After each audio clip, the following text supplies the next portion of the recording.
तो सबसे पहले जानते हैं कि शॉक होता क्या है। शॉक, ठीक है। शॉक शॉक होता क्या है? शॉक एक ऐसी कंडीशन है जिसमें कार्डियोवैस्कुलर सिस्टम फेल्ड हो जाए। क्या हो जाए? कार्डियोवैस्कुलर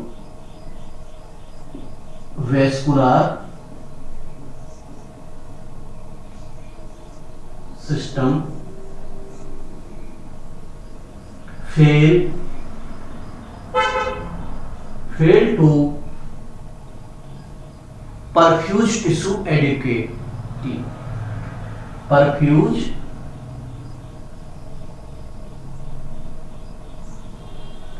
tissue adequately मतलब ऐसी कंडीशन जब अपना cardiac system, cardiovascular system failed हो जाए और टिश्यू में प्रॉपर तरीके से ऑक्सीजनेटेड ब्लड ना जा पाए, तो उस कंडीशन में हम क्या कहेंगे? उसको शॉक का नाम दिया जाता है।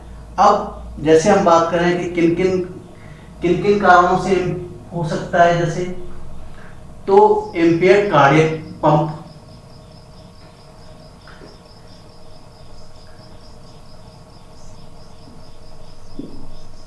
इम्पेयर्ड कार्डियक पंप, ठीक है। कार्डियक पंपिंग है वो इम्पेयर्ड रहे, ऐसी कंडीशन में क्या हो सकता है? पेशेंट को शॉक आ सकता है। सर्कुलेटरी सिस्टम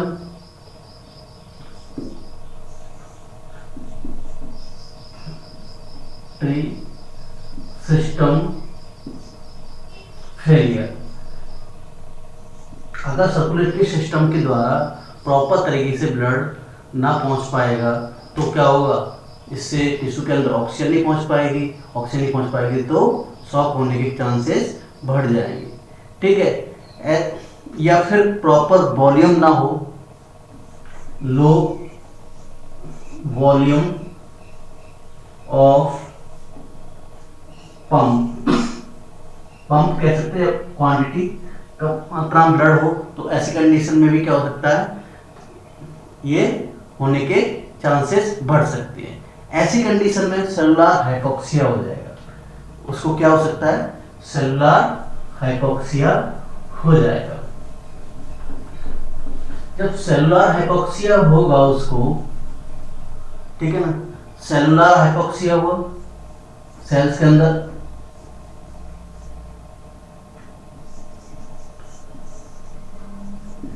हाइपोक्सिया हुआ। सेलुलर हाइपोक्सिया होने की वजह से क्या होगा कि जो सेलुलर मेटाबॉलिज्म है वो क्या होगा? इम्पेयर्ड होगा। सेलुलर मेटाबॉलिज्म क्या होगा? इम्पेयर्ड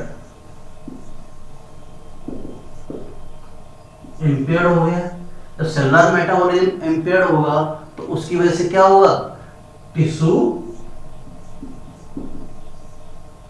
डैमेज, और जब टिश्यू डैमेज होंगे तो organ failure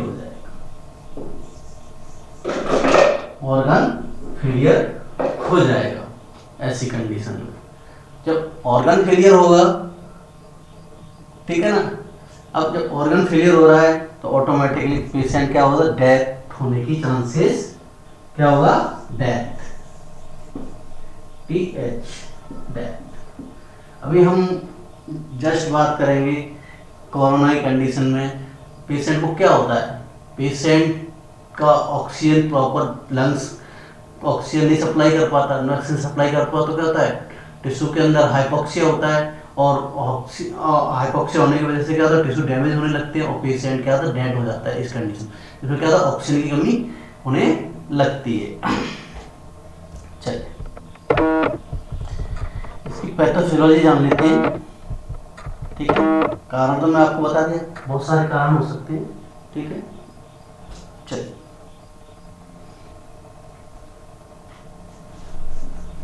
shock pathophysiology.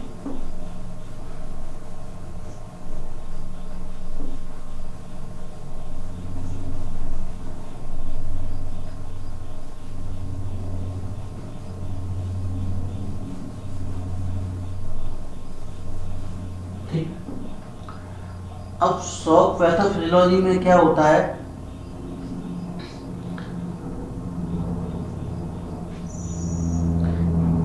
Pathophysiology,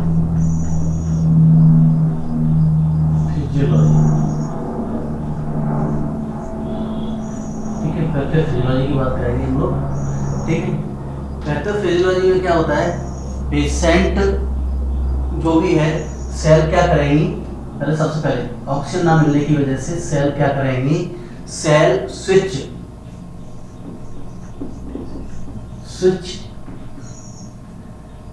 sorry CH होगा, not to switch the aerobic, क्या कर दें, aerobic, switch from aerobic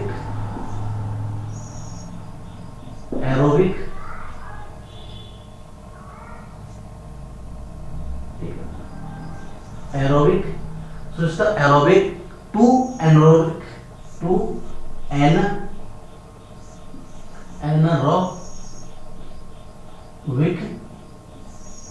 anaerobic, ठीक है, anaerobic मेटाबॉलिज्म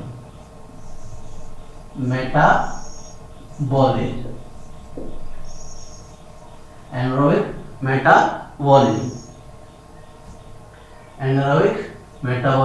मेटाबॉलिज्म। अब ऐसी कंडीशन में क्या होगा, लैक्टिक एसिड का प्रोडक्शन होगा, लैक्टिक एसिड किसका प्रोडक्शन सबसे ज्यादा होगा, लैक्टिक एसिड का प्रोडक्शन होगा। इसकी वजह से क्या होगा, लैक्टिक, यहाँ पर लैक्टिक एसिड का प्रोडक्शन हो रहा है, cell function ceases and sweat, cell function कैसे सीज हो जाएगी, सेल फंक्शन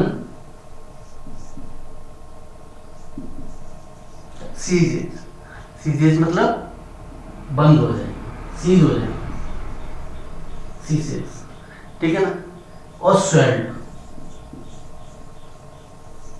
हो जाएंगे। अब इस कंडीशन में क्या होगा, membrane become more permeable, membrane कैसे हो जाएगी, मोर परमेबल, और चीजों को आप अपनी तरफ मंगाने की कोशिश करें कि ऑक्सीजन आ जाए, जैसे परमेबिलिटी बढ़ने से ऑक्सीजन और क्वांटिटी ज्यादा बढ़ सकते हैं। मेम्ब्रेन बिकम मोर परमेबल,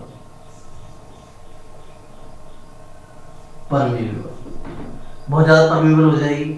इससे क्या होगा, जो वहां पर आपका इलेक्ट्रोलाइट का क्या होगा, सीप इन और आउट होने लगेगा, इलेक्ट्रोलाइट्स का क्या होगा, इलेक्ट्रोलाइट सीप इन और आउट, आने और जाने लगेंगे। इसकी वजह से क्या होगा, जब ज्यादा मात्रा में होगा तो सोडियम और पोटेशियम पंप इंपेयर हो जाएगा, तो सोडियम और पोटेशियम का पंपिंग हो रहा है,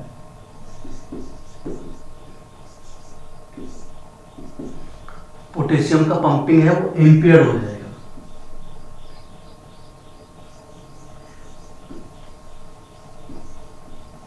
तो सोडियम पोटेशियम का इंपेयर होगा तो क्या होगा, माइटोकॉन्ड्रिया डैमेज होने लगेगी। ऐसी कंडीशन में माइटोकॉन्ड्रिया कैसी होगी,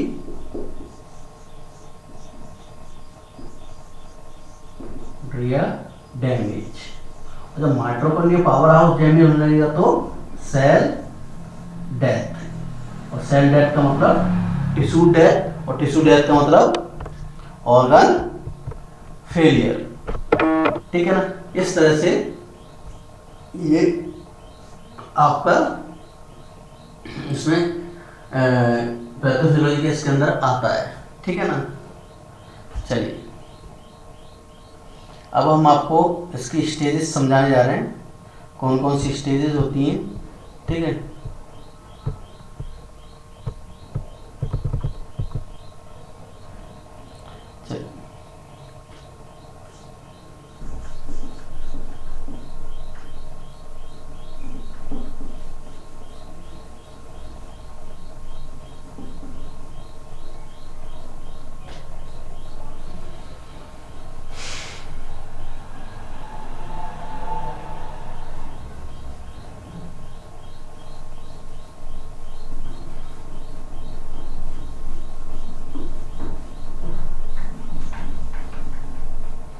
कौन कौन सी स्टेजेस होती है? स्टेजेस ऑफ शॉक,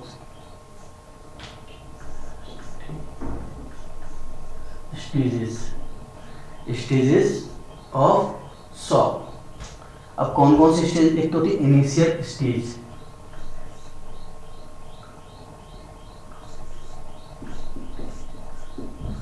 चल स्टेज, पहली स्टेज। दूसरी स्टेज होती है आपकी compensatory stage,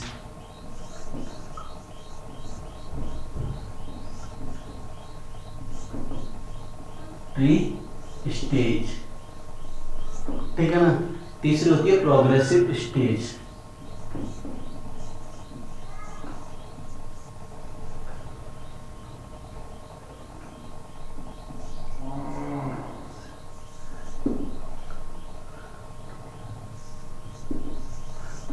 stage, progressive stage, ठीक है। नेक्स्ट होती है रिवर्सिबल या रिफ्रैक्टिव स्टेज, सिवल या रिफ्रैक्टिव स्टेज, ठीक है। और लास्ट जो स्टेज आती है डेथ ऑफ मूवमेंट स्टेज रहती है। क्लियर? चलिए, अब इनिशियल स्टेज में क्या होता है? सबसे पहले इस स्टेज को लिखते हैं। इसके अंदर क्या होता है? जो टिश्यू है वो परफ्यूज और डिक्रीज सीओ, परफ्यूज हो जाएंगे, फ्यूज और डिक्रीज सीओ, इसमें डिक्रीज होने लगेगी। इससे क्या होगा? एनारोबिक मेटाबॉलिज्म बढ़ जाएगा। इसमें क्या होगा?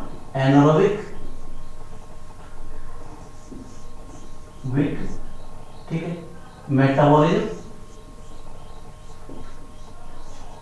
इंक्रीज हो जाएगा और इसकी वजह से क्या होगा? लैक्टिक एसिड बनना स्टार्ट हो जाएगा। लैक्टिक एसिड बनना स्टार्ट हो जाएगा, ठीक है ना। अब सेकेंडरी में क्या होगा कि रिवर्सिबल होगी, हो सकता है कि यहां से एक रिटर्न हो जाए,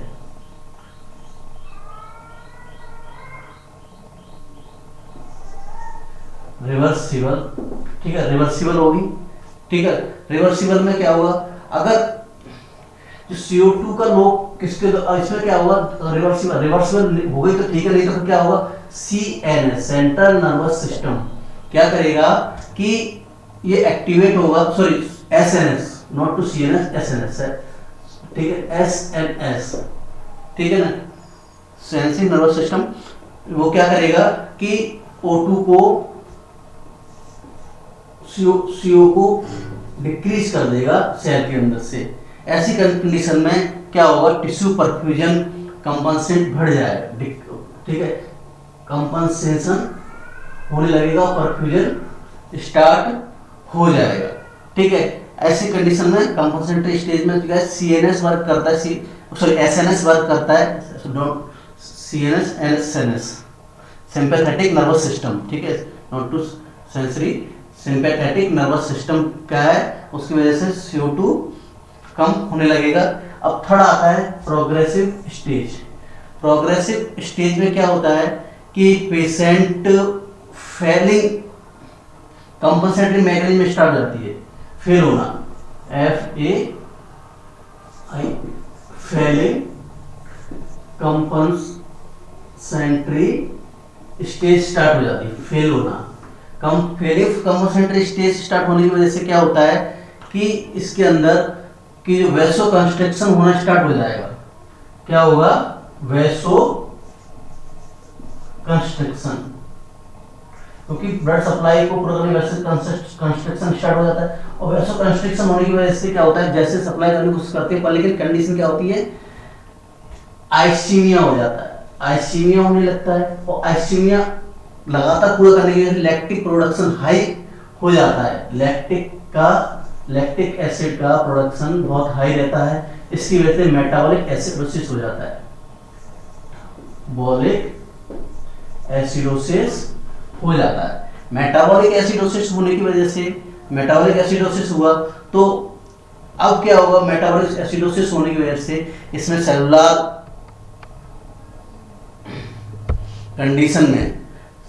कंडीशन में क्या होगा कि ये लैक्टिक एसिड वहां पर इरिवर्सिबल, ये लास्ट स्टेज में क्या होगा, या तो रिवर्स हो जाएगी, यहाँ पर बैक हो जाएगा, या नहीं होता है तो फिर सेलुलर नेक्रोसिस स्टार्ट हो जाएगा। सेलुलर नेक्रोसिस स्टार्ट हो जाएगा। सेलुलर नेक्रोसिस स्टार्ट हुआ तो क्या होगा, मल्टीपल ऑर्गन फेलियर हो जाएगा। मल्टीपल ऑर्गन फेलियर होने की वजह से क्या होगा कि पूरी तरह से डेथ होने की चांसेस बढ़ जाएंगे। क्या होगा, डेथ होने की चांसेस बढ़ जाएंगे। क्लियर, समझ में आ गया होगा मेरे हिसाब से। ठीक है, एक बार और रिपीट कर देता हूं अगर आपके समझ में आ जाए तो। ठीक है ना, चलिए।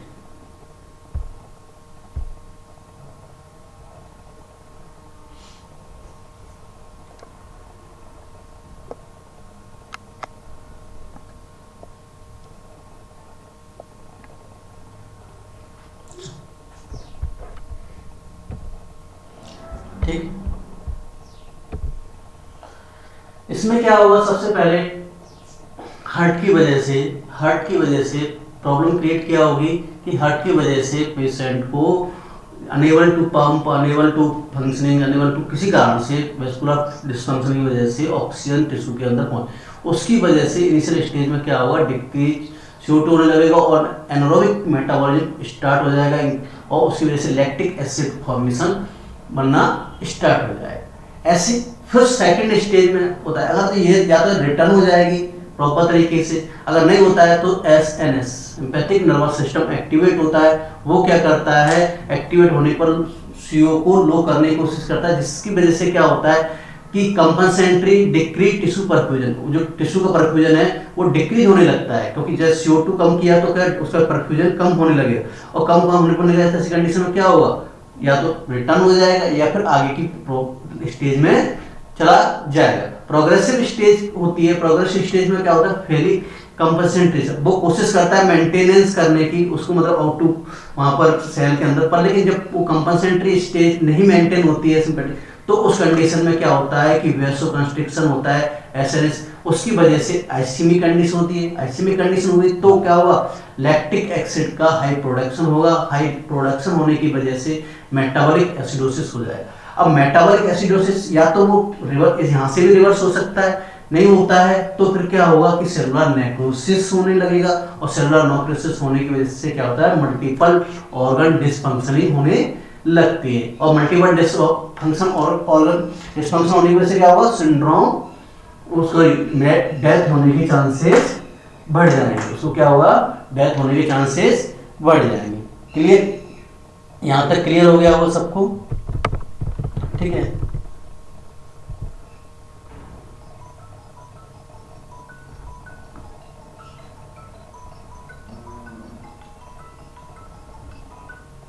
चलिए